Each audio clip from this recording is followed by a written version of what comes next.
right, good afternoon, everybody. We'll give it just a second here. Let everyone come in.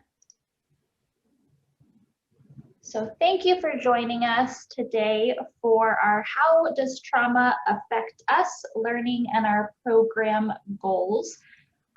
We do want this presentation to be very conversational. We want to hear feedback. I know Shanna, our presenter, really wants to have that dialogue back and forth and participation. So please feel free to type any comments or questions you may have in the chat. You do also have a raise hands feature under your reactions. It's a little smiley face down there on the toolbar. So you can raise your hand if you have a question and want to be unmuted. If you want to give a thumbs up, a yes, no, if there are any questions that Shanna may ask along the way. So those reactions can come in very handy. This webinar is also being recorded, and so we will share the recording and the slide presentation and any other resources that are mentioned on our ICSPS website a couple of days after the live presentation. So with that, I'm going to go ahead and turn it over to Shanna. So can I add just one more thing, Brittany, before we move over? When you all toggle on the chat, can you be sure that when you're commenting to everyone? I know there's some different options there, and sometimes on individual Zooms, they're set for organizers or panelists or something else. So just make sure that we are all getting to see everyone's comments and that you're chatting with everyone. So just a little footnote there. Thank you so much. Great. So we're ready to begin? Yeah. Well, my name is Shanna Schiffman. I'm thrilled to be here in your company. I thank you all for making time. I know just how full lives are and minutes are precious. So thank you for giving us some of yours. Like Brittany said, I hope we'll have a conversation today. We do have so much content to dig into that some things might be missed. So forgive us. Brittany and Amy will actually be keeping an eye on the chat. I do not see it, but what we can do is go through later and pick up comments, resources, questions, issues, and address things after the fact as well through either email or in our next sessions. So again, thank you for joining us in this first session of our webinar series related to trauma. And I'd love your voices to be in the mix right off the start. I'd love to get a feel for whether we have instructors in the room, administrators, student support personnel, students. I'd love to get an idea of just who's in the room. So if Amy or Brittany can just let me know what's rolling in, I appreciate you using the chat in that way. Yeah, they were actually ahead of the game here, Shanna. They have been saying hello to everyone and introducing themselves. So we have a few deans, some student success coaches, some instructors, let's see, some counselors. Wonderful. Great. We've got the right people in the room. And if this is the room you're looking for, you're in the right room. So we are speaking today in regard to trauma awareness. We really want to provide support on this topic, and we'll just start to scratch the surface today. Thank you so much to the Illinois Center for Specialized Professional Support for enabling our time together today. And we're going to jump right in. I'd love to introduce myself just because then you'll know where I'm coming from and what I can offer and what I cannot. My background is education, so I speak humbly on this topic and always from the purview of an educator. I'm not a mental health specialist. I'm not a counselor. I don't have background in psychology beyond just my own personal interest and an amateur study. But I do have 20 years in the field as an educator. So that's the experience from which I draw. Most recently with AIR, a nonprofit based in DC, and also the Center on Great Teachers and Leaders. But currently, my most relished professional role is as an adult education instructor. I take part in some GED classes and kind of community learning classes here in Peoria, Illinois. But really my interest in trauma began long ago. I used to work abroad and provide services for refugee populations, and that's where I tuned into this concept of trauma and how it impacts us in our lives. So that's my background. Again, I don't think I'm important, but sometimes when you spend an hour with someone, you want to know where they're coming from. These are our objectives today. We really want to deepen our understanding of adverse experiences and resulting trauma and really look at it as a neurodiversity element in our learners, in ourselves, and our colleagues.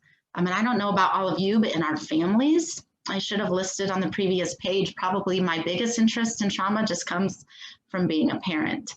So we will bring in all of those vantage points in this conversation. We want to increase our awareness of trauma's impact specifically to our work in post-secondary settings, adult education settings, and eventually really start digging into some practices. I will say we won't have too much time to be specific around evidence-based practices today, but we'll scratch the surface. And really, we want to create a community of learners. We, as we said, have 5 sessions lined up. We hope we'll have repeat customers and people getting to know each other, people communicating in the chat or with your voice, making connections over maybe what some of your implementation priorities might be, and developing some community that way. So thank you for being willing to connect with others as we move along. I think it behooves us to always start out when we're talking about trauma with just a pause to say that everyone is completely invited and welcome to participate at their comfort level.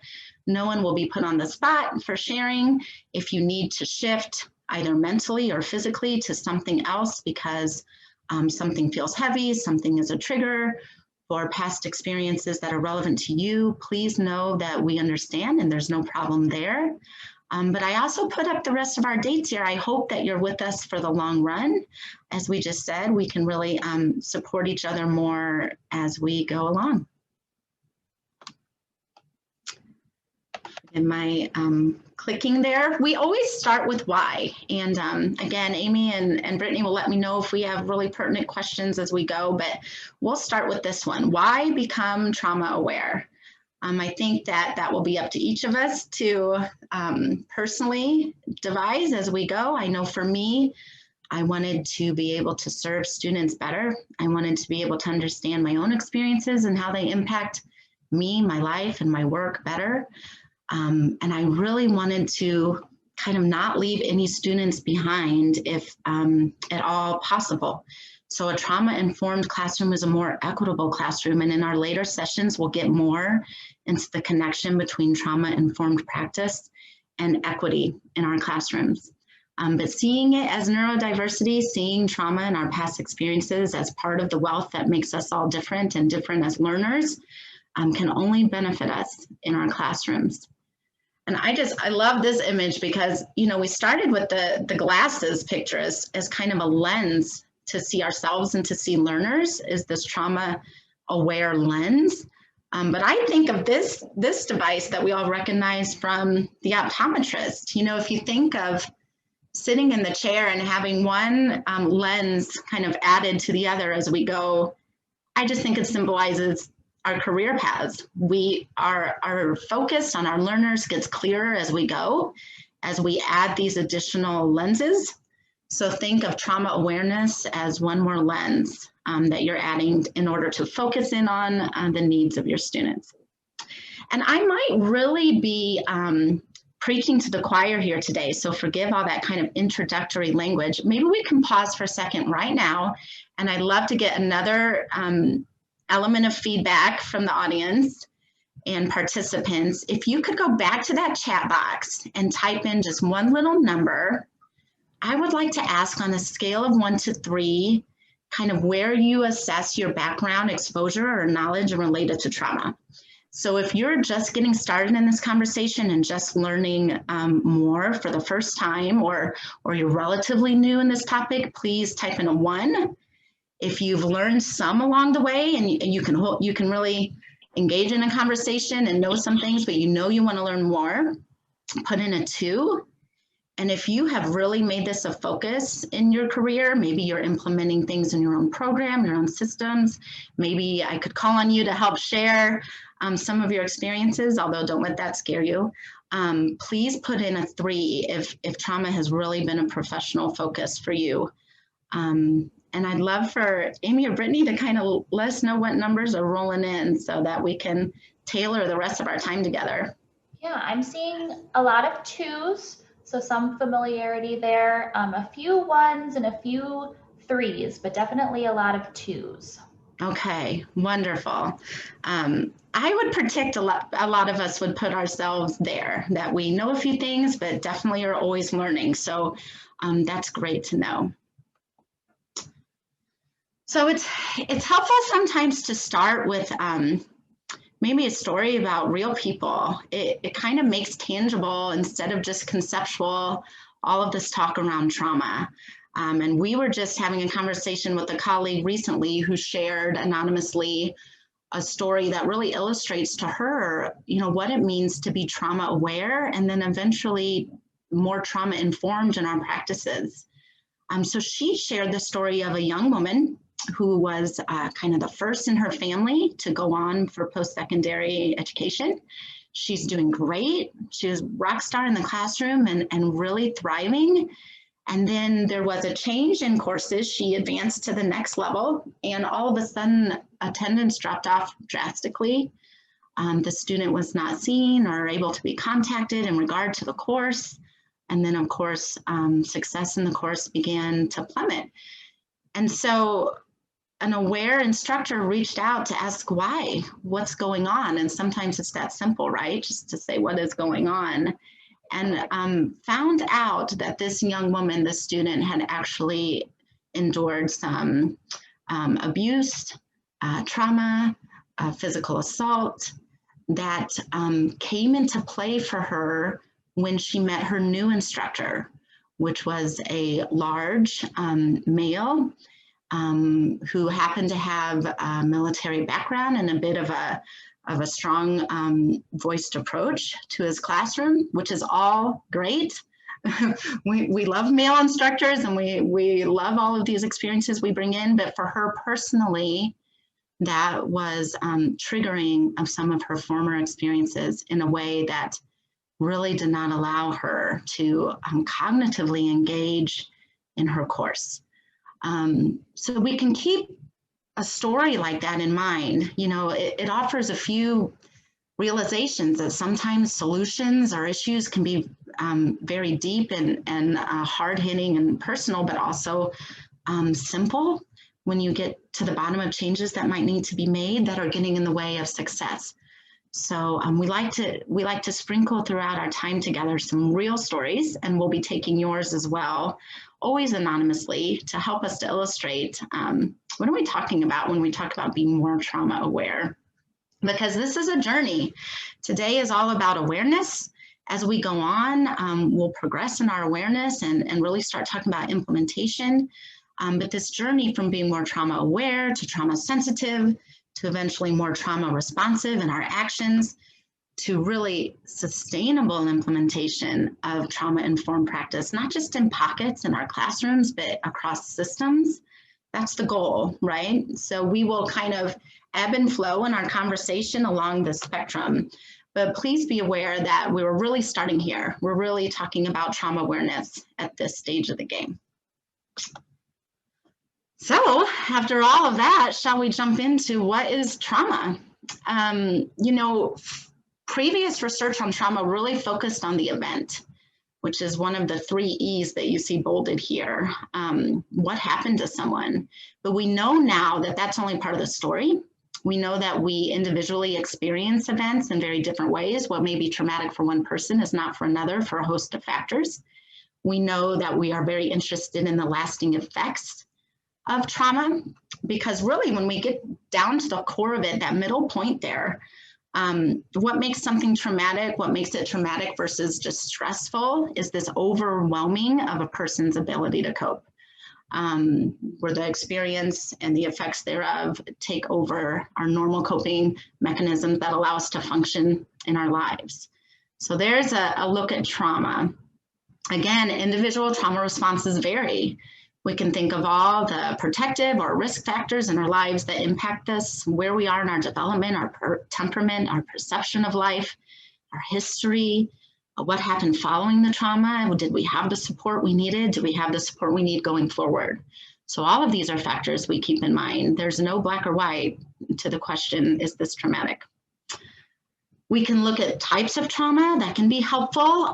Sometimes we're talking about a single instance, a single event, acute trauma. Sometimes we're talking about something that is prolonged over time. Think of abuse or neglect.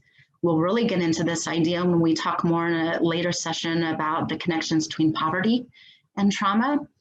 We can talk about complex trauma in one's life when they've really experienced multiple forms of trauma over time that are compounding on each other. And we'll go into the core reasons why that tends to be. And this idea of historical trauma in our second to last session will really be tuning into this. The idea that there are communities of people for various systemic reasons who have experienced trauma and how that impacts individuals. And we'll be bringing in some other voices to that session to really help us understand more about that. I'll pause here just to make sure there aren't any big questions. We kind of zoomed through a lot of background information real quickly. Anything pressing that we need to address? I am not seeing any at the moment, but I do want to encourage those on the webinar to feel free, if you have questions throughout, go ahead and enter those into the chat, because we will be stopping throughout to take questions and kind of explore that conversation a bit more. Great, thank you. Maybe we can practice the hand raising function as well, if you all spot that. Maybe you can raise your hand if you have some background knowledge on this concept of adverse childhood experiences, or ACEs. I'd love to know if anybody's had any training or personal study or reading on that topic. So go ahead and use one of your hand functions and let us know. Looks like they're kind of popping up. Yep, I see a few there. Okay, so again, forgive me for the repeat and jump in if there's something you think is important that we're missing out. But let's pause on this idea of trauma and development over time and this idea of adverse childhood experiences. So as many of you likely know, in 1998, really, it was a collaboration between Kaiser Permanente and our Center for Disease Control and Prevention. There was a huge study looking at the experiences of children and then correlating effects into their lifetime regarding physical health, emotional health, life choices, behaviors, life outcomes. And the results were astonishing and really confirmed what many of us may hold as intuition, really, that when you go through hard things, traumatic things, early in your development, that impacts your development in ways that impacts you far into your life. And so I paused first with just this one little statistic, this one slice of that reality in regard to learning. That young children exposed to 5 or more what we would call significant adverse experiences, and you can look up more about how that's defined, face a 76% likelihood of having 1 or more delays in regard to their cognition, emotional development, or otherwise brain development. So if we think that people's experiences aren't following them into our classrooms, you know, we're missing that point. And I know this is a busy infographic, so I'm breaking all the PowerPoint rules right here. But if you don't mind just taking a peek and pausing on this, it really highlights some of the key points resulting from this study, that the number of adverse childhood experiences and the nature of them matter, that we see increased tendencies for negative outcomes later in life. And if you look at that lifespan, that triangular chart there, we're talking about experiences leading to disruption in neurodevelopment, leading to possible impairments, possible behavioral issues, and then eventually even taking years off people's lives. So these are correlations that were proven powerful in the study, and really cause us to pause. It's not an easy thing to internalize. A lot of us can think back in our own experiences and wonder how they've impacted us along the way. But again, I remind us that all of our effects, long-lasting, and reactions to trauma are also impacted by other factors in our life. So we'll spend quite a bit of time talking about protective factors and what it means to build resilience. So we'll get to the hopeful aspects of this message as well. But for now, we just pause on this reality. Any big takeaways as you peek at this? Maybe a few people could mention in the chat box what on this slide kind of impacted you the most or hit you the strongest. Anything new?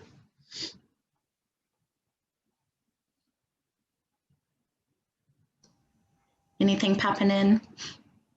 So I am not seeing anything pop in at the moment. I will say the statistic there of possibly passing away 20 years earlier than those who have no traumatic events was shocking to me. It is shocking, absolutely. Absolutely. As your time allows in your own career and life, feel free to dig more into this topic of ACEs.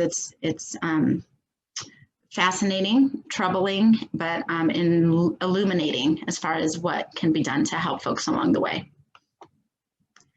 Because we're talking about brain changes in our development, I was really, really struck to learn that we're talking about physical brain changes, that ACEs in your childhood can lead to some of your brain structures being physically smaller and less developed, a less number of brain cells, broken connections or synapses between the brain cells. So these aren't just functional things that we can observe. These are physical things that we can observe in our brain scans. This can lead to behavioral things such as lower emotional control, impaired learning ability, all of those things. But really just pausing on the idea that this is all about the brain. Sometimes when I do a session in person, I have folks do a little cutting, little arts and crafts at the beginning, and I don't tell them, this is really mean of me, but I only put out left-handed scissors.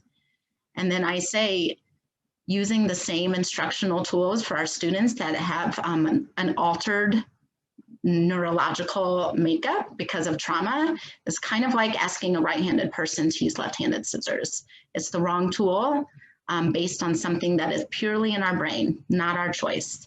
So maybe we can take that illustration with us.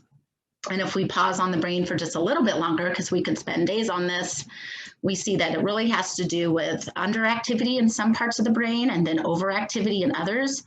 We specifically hone in on the amygdala, this fear center of kind of our primal, or sometimes we call it reptilian brain that keeps us safe. And really this bowing out or pausing or inhibition of our prefrontal cortex or our thinking brain. So if we dig into a little bit more of what that looks like as those two parts of our brain compete, the survival brain, thank goodness for it, monitors for threat, keeps us alive, sounds the alarm, activates our automatic responses. I'm sure you're familiar with, fight, flight, or freeze. So thank goodness for our survival brain. But when it takes over, the thinking brain is a bit offline. So that's where we would do our judging, decision-making, controlling our emotions, putting the brake on things in a rational way, helping our body come back into balance when the threat has gone. So when we have an issue where the survival brain does not shut down and we do not have that balance restored, it's like we are perceiving threat at all times, which is what it can feel like if you're experiencing the effects of trauma. So looking a little bit deeper at these traumatic responses, fight, we see this in aggressive behavior, people literally feeling like they have to protect themselves from a threat.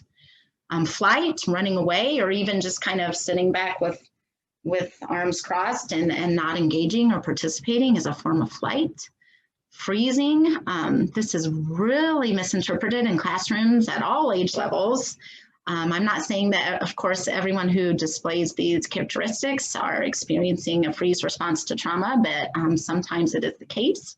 Spacing out, appearing numb, appearing disconnected, confused, unresponsive.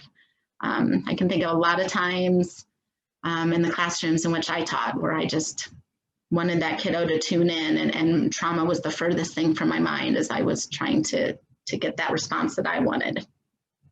There's also some literature on this fourth F, or this fawn response, kind of an urgent need to please others, to avoid conflict, to do it all for everyone.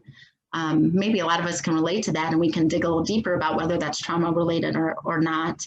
There are a lot of other factors that lead us to kind of be this way in our lives, but I'm digging into this idea of a fawn response is really interesting as well.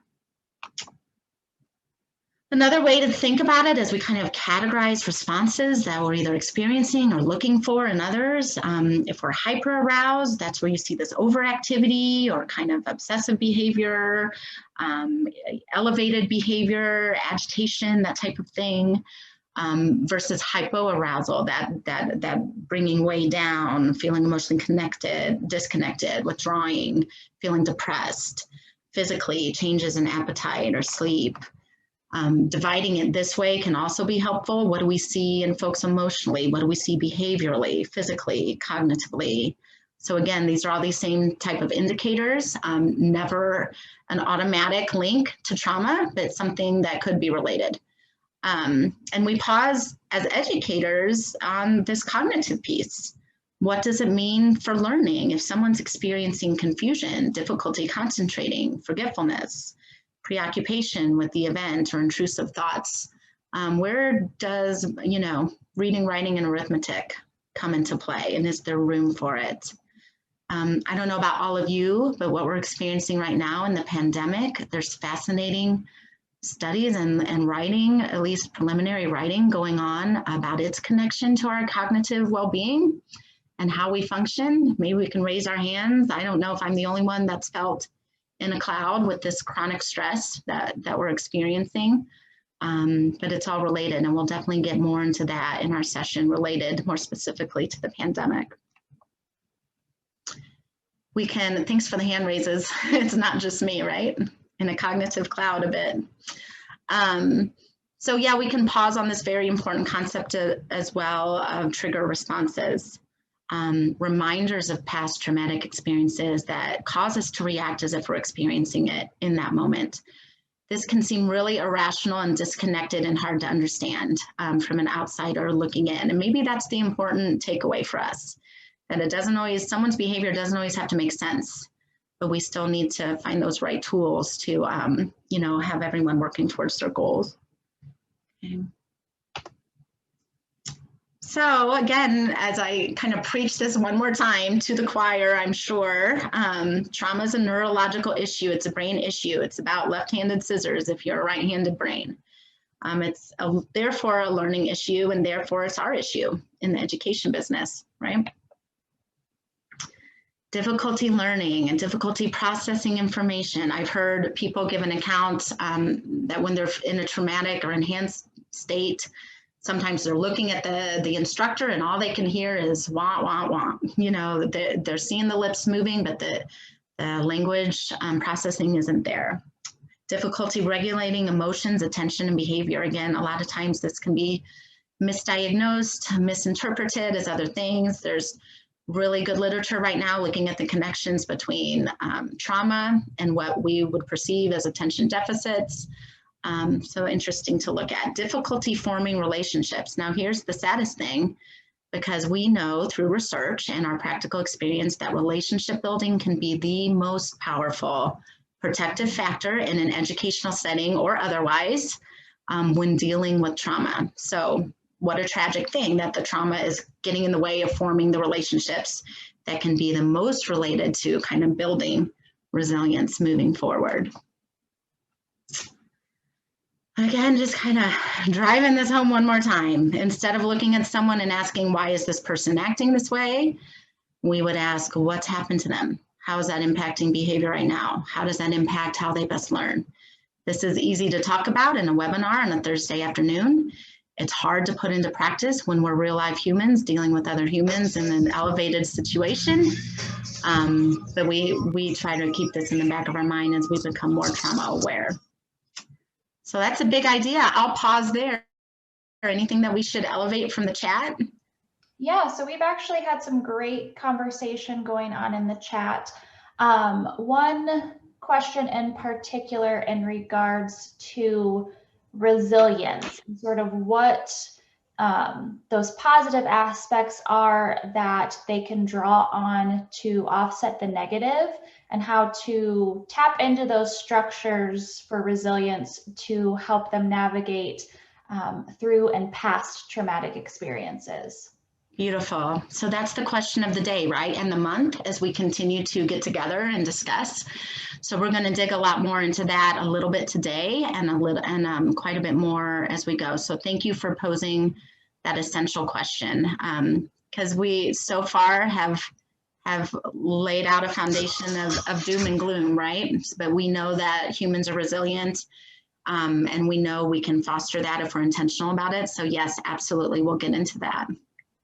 And then we also had an additional resource that was shared. Dr. Awesome. Roy Wade has actually expanded some of the information on dealing with ACEs when it comes to the African American and Latinx communities. So Beautiful. If that is information that you want to dive into more, please feel free to use Google and give him a look. And then, yeah. Thank you for that. And we'll be diving more into that in our fourth session. So thank you so much for elevating his work. You were saying, Brittany? Yeah, and then just a few more conversations. You know, the old adage of what doesn't kill you makes you stronger, but how that can almost have a negative impact when we're talking specifically about trauma. And at what point does chronic stress become traumatic and turn into trauma? Right, right. Because to be quite honest, and then I'll go back to the first point, but that latter point will be kind of waving in between these concepts of chronic stress and trauma as we go, but always pointing back to kind of that distinguishing factor of if the neurological system is overwhelmed, if you know, we're not able to cope and come back to that thinking rational state versus an elevated response state, that's when we really start talking about trauma. But of course, the intricate close connection between chronic stress and trauma. So I'm making mental note too, to make sure that we go deeper into that. Oh, and you had said before, now I've lost it, with that same comment. Oh, the what doesn't kill you makes you stronger. Right. We like to be positive, right? So we like to couple every difficult conversation with kind of this balanced conversation about resilience. And we know through research and through practice, protective factors matter. But at the same time, as you're pointing out, we don't dismiss experiences or traumatic responses with this idea of everything can be overcome, everything should be overcome. Thank you for just elevating that point. I see that as kind of a theme as we go forward, like being real about what we're dealing with, especially neurologically speaking, but also pointing to how we can be influential and helpful. So I'm appreciating the conversation. I know we have a lot of experts in the room, and I'm considering myself a facilitator at this point. So keep that insight coming. You know, in our planning, we also felt it'd be important to pause on what trauma can look like in regard to remote learning. This is a new lens that we've adopted for the long term. I'm sure we'll have increased remote learning from here on out in our fields. So what can it look like for a remote learner? I tend to think about really just the kind of executive function that's necessary to navigate technology, platforms, approaches of various instructors, information coming from different directions, and how difficult that can be if you're experiencing cognitive effects of trauma. I also see it from a different angle of kind of how remote learning can allow some vision into our personal lives, our personal homes, privacy concerns, when we're putting names and contact information and things online, and how that can really maybe trigger for someone, or at least kind of exacerbate some of the insecurities and unsafety that they might already be feeling. I don't know if anybody else has thoughts on this. Feel free to put it in there.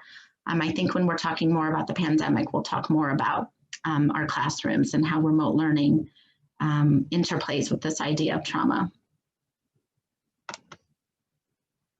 So we pause now, right, to kind of put ourselves in classrooms. If you're an administrator or student support outside of a classroom, we can still mentally go there.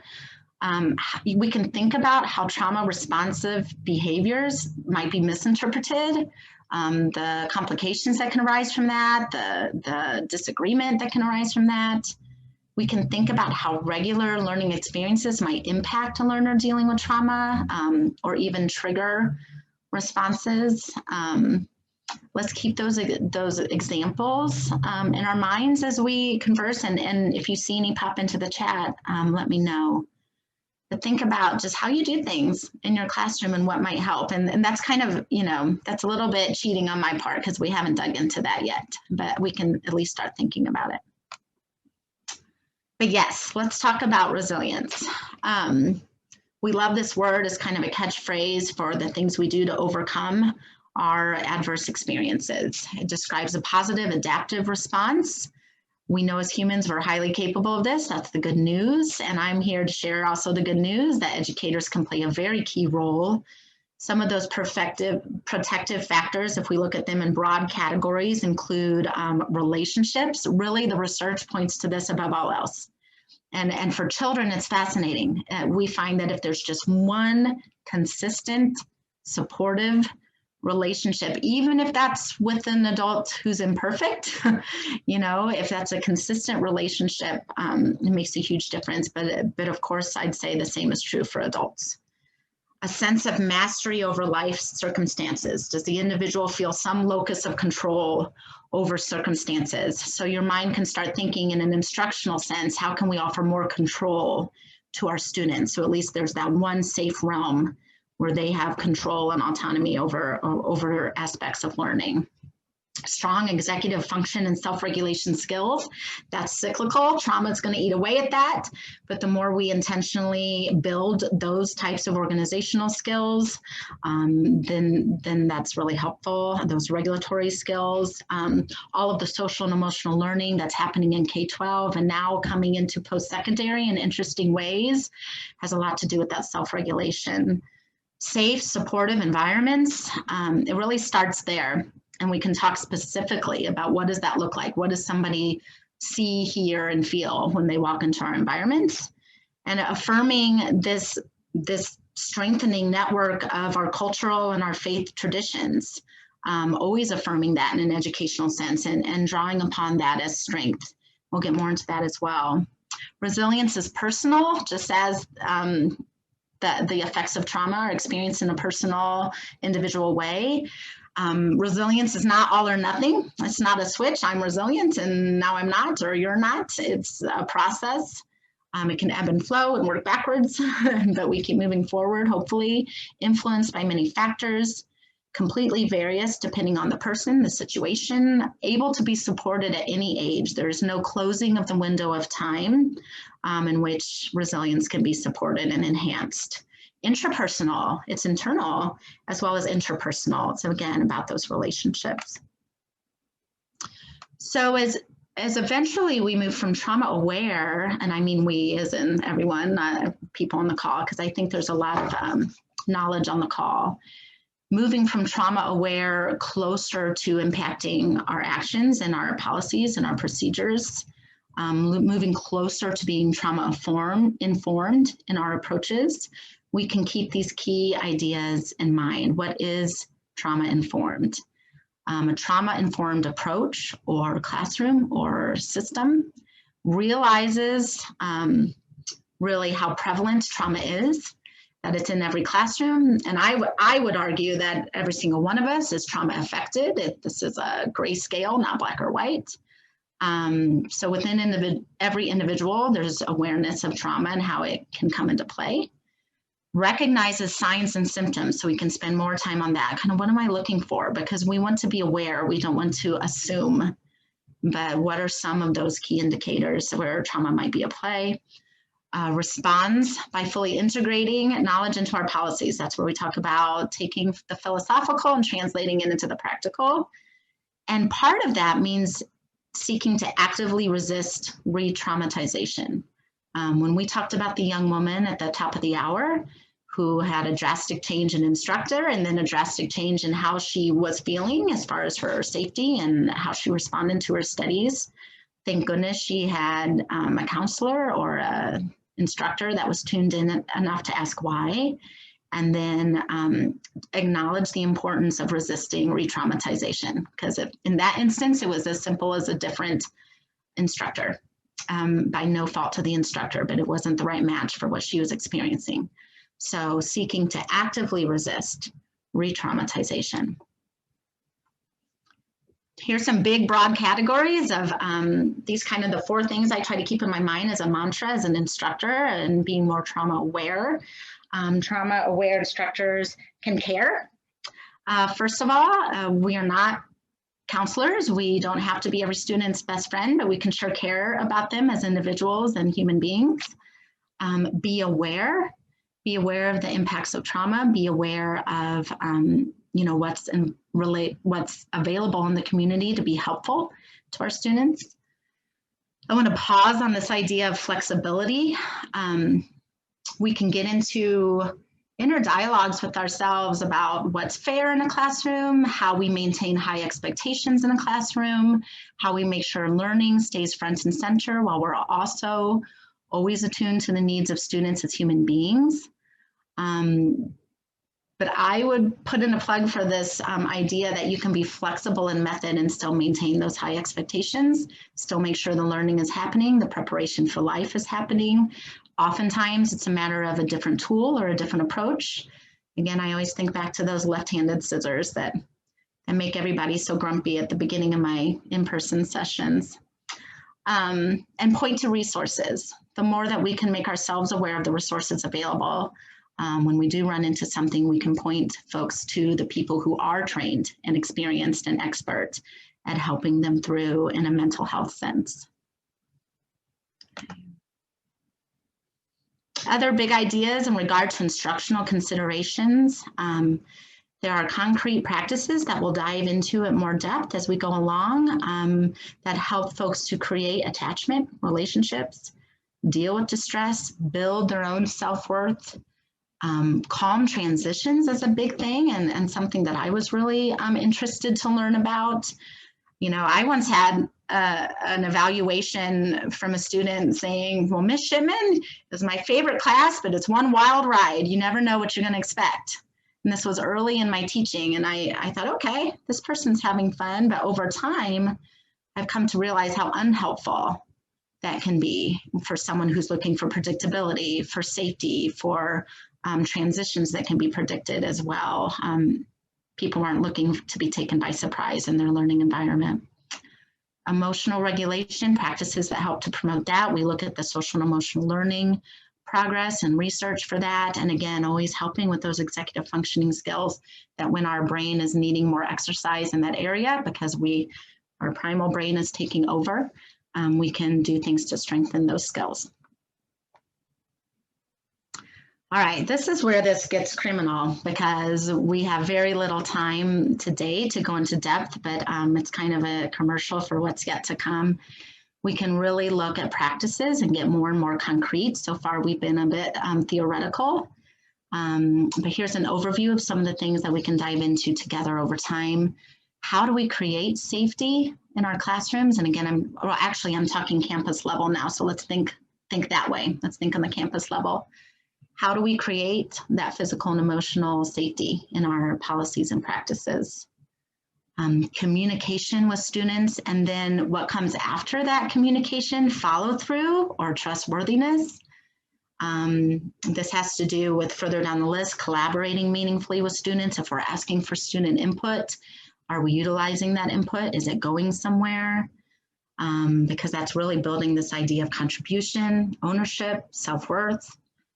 Allowing autonomy, choice, and control. We talked about that. Life might feel out of control, but if I can have direct impact on my learning, that's powerful. Skill building opportunities for students and also professional learning for staff around these topics. Again, connecting to resources, adapting to changing needs.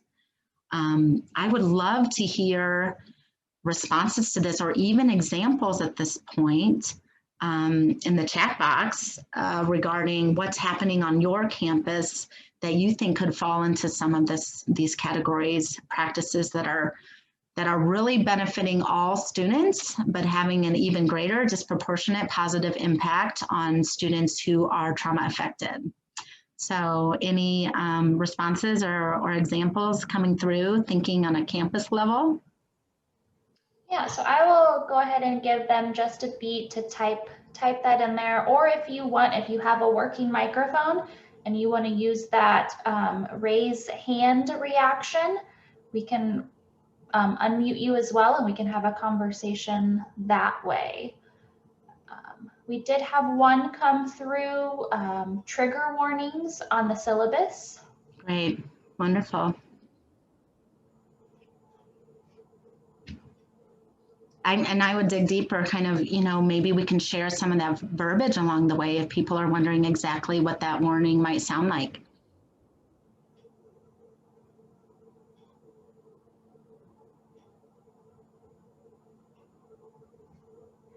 Anything else coming through? I'm not seeing anything else at the moment. Yeah, this is where participants are thinking, hey, that's what I came to the webinar for. So maybe the instructor, but we'll keep having conversations and sharing examples as we go. But thank you so much for the idea of using the syllabus as a tool is so important, because not only can you use it up at the top with trigger warning, get into kind of a pre-warning of some of the content that might be difficult to consume. You can also use the syllabus as a place to share resources. Say if you're overwhelmed, if you're feeling any of this, if you need to reach out for some help, here's some phone numbers, right? So the syllabus is a powerful tool in our classrooms to use. And we did have a few more come through, meaningful introductions and goodbyes. So if there are any visitors or support staff in the classroom, being intentional and open in communication, offering mental health first aid to staff and faculty as well, promoting mental health awareness and other wellness months via workshops, posters, digital media, emphasis on self-care in class and through email and during class. Excellent. Great segue to self-care, and we'll get there. Those are all tangible things, so important. I love the point about meaningful introductions. If there are visitors, making sure everybody is aware and knows why and knows who's there, making sure people are welcomed and that relationship building is happening, really making our learning environments human-friendly and human-centered. Like we said, it impacts everyone, but becomes even more important for someone who's trauma-affected. So I had accidentally clicked over this slide. Let's kind of drill down to that classroom level even more right now. We've already heard great examples. Any way we can empower students, again, this idea of control in their learning, checking in, just checking in routines that have proven really powerful. Ask why, how are things going and why? Preparing for significant anniversaries, whether that's something experienced by the society as a whole, or if you know something more individual for a student, preparing for timing around that. Sensitivity to family structures, that looks all different ways, right? Avoiding romanticizing trauma narratives and subject content. I know I'd personally like to learn even more about that, but that's something to be aware of. Identifying mentors, support systems, community resources. De-escalation techniques is another powerful area of professional learning, so that if things are elevated and you need tools in your toolbox to help bring that situation down, you'd also be calling in help. But there are things we can do to empower ourselves in that situation, so training around that. This idea of unconditional positive regard for each other as humans, as learners, as instructors, but yet maintaining high expectations. So praise is not empty. It focuses on effort and progress and growth and things that we can feel substantial in and good about while we keep these high learning expectations.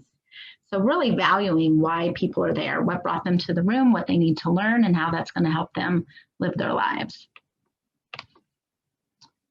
So someone had mentioned self-care, and I think during our pandemic session, we'll dive deeper on this, but it's important to pause on this concept of secondary traumatic stress from the roles in which we work. You know, this idea that we can have our own emotional distress through kind of vicariously experiencing others. We can have symptoms that are similar. We can feel down, depressed, depleted, disinterested in our work, irritable, grumpy, have physical effects with appetite, sleep, and realize that we're absorbing some of this trauma in our efforts to help others who have been affected. So learning more about this is highly encouraged. We'll be talking more about it. There are things you can do to help care for yourselves. I know we all hear it. I think I'm told, you know, weekly that I should make more time for me and do things that help me to stay healthy and happy. And I usually honestly laugh because our lives are full. Time is short. There's a lot that we need to prioritize. There's family, there's career, there's staying healthy in a pandemic, so many things. So I just challenge us to really get past kind of the superficial, everybody should do yoga, although I do love it, and really dig deep with ourselves. Like, what is it that I'm needing that would help me stay healthy, help me feel grounded and purposeful, help me to feel efficacy in my work. For some of us, you know, self-care might be digging into an aspect of work that's really meaningful to us as opposed to escaping from it, right? So here are dimensions of self-care, these broad dimensions to just think about. What can I do for my mind, my emotions, my body, my physical health, relationships, work, spirit. So hopefully putting it this way doesn't feel like one more item on your to-do list. But this idea of self-care and keeping ourselves healthy and whole. We all know the oxygen mask analogy, but we all know it's true, right? So if anybody wants to be sharing ideas around self-care, feel free to keep that stream going. On this topic, I also just want to kind of model what we're talking about, taking advantage of the opportunity to share resources with our learners and our colleagues. We can pause and do that right here. I know this is just one number, there are many, but on a national scale, I think Sam says hotline is a good place to start for people who are needing assistance in a mentally healthy way. This is the Substance Abuse and Mental Health Services Administration. Don't be put off by the name. You don't have to have any experience with substance abuse to benefit. But what I like about this particular hotline is that they are pretty tuned into the network of local resources available, community resources and groups, so they can point you in a local direction. And also they have some publications that I find really helpful that can be available to you for free upon calling this number or doing a little research on their website. So for us on the call, if any of this is feeling extra heavy, or if you're needing any kind of place to communicate or vent or seek guidance, or just pause with a expert, there's one option. So I'm going to assume we're all getting together again. Not to hold you to it, but I'm going to be looking for these names in our next sessions each week as we dive deeper into these topics. Optionally, I think we have, I should have asked before we started, I think we have the capability to send an email to the whole group or to share a self-assessment. If we don't, then maybe I'll just share this in the next session. But I think pausing for self-reflection after this kind of rapid high-level overview would be a good idea. I did find a self-assessment that I find useful on kind of the system level, and then maybe we'll do another one on the classroom level where you can reflect on the strengths and gaps in these systems. But we will be diving deeper as we go. So thank you for your patience. It's good to lay a foundation of background knowledge, and now we're all on the same page.